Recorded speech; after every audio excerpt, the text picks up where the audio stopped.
Jonathan, just try and put this storm in perspective, if you could. It's nearly impossible to put it in perspective. I think it's literally true that nobody who's lived in the mid-Atlantic seaboard has ever seen a storm like this. And it's likely that for generations they won't see one like it again. People may not understand the significant role that UW-Madison is playing in this coverage. Yeah. It's hard to overestimate it and overstate it. Satellite meteorology was born and is thriving here at this department. Now, you think about what that means. Every time you see a satellite image on television, whether it's in the portrayal of this particular devastating system or even just the run-of-the-mill every night weather discussion, that comes to the Earth from space from the University of Wisconsin. So all that stuff is being ingested right here. It goes through this building. It goes through this building. And the reason is because our Professor Sumi, who was here some years ago and died in the mid-90s, was the father of satellite meteorology. And he was a member of our department. And then he spawned the Space Science and Engineering Center, with whom we share this building. So all of that science came from somebody watching a football game and thinking, watching instant replay and saying, hey, maybe we can do the same thing with satellite pictures from outer space and try and understand weather systems better.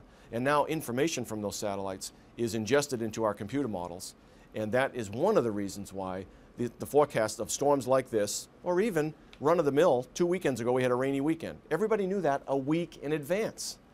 We know this kind of stuff 5 or 6 or 7 days in advance now, even when it's this kind of a devastating storm. And all the forecasts had that storm taking that left, and how many lives do you think that saved, that forecast? It had to have saved, I'll be conservative, dozens, if not hundreds.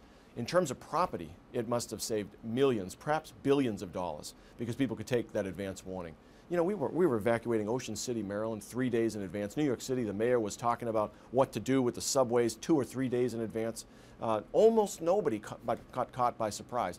And for someone who makes a living studying weather systems like this, how fascinating has this week been for you and your students? Oh, it's just been absolutely spectacular. You know, we get excited about the everyday weather because there's still so much we don't know. But when you get something like this that has a high impact on people and also is well forecasted, you start to think to yourself, what is it about this storm that we can learn more about nature? Because we know we've got the tools that'll tell us accurately what was going on to develop this thing because we were able to forecast it far in advance.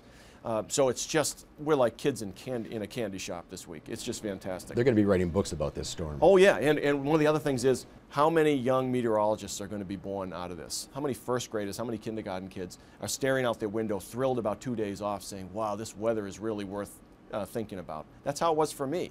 So I'm looking forward to that. 10 or 12 years from now, we'll have some of those kids come in here matriculating and we'll tell them what happened.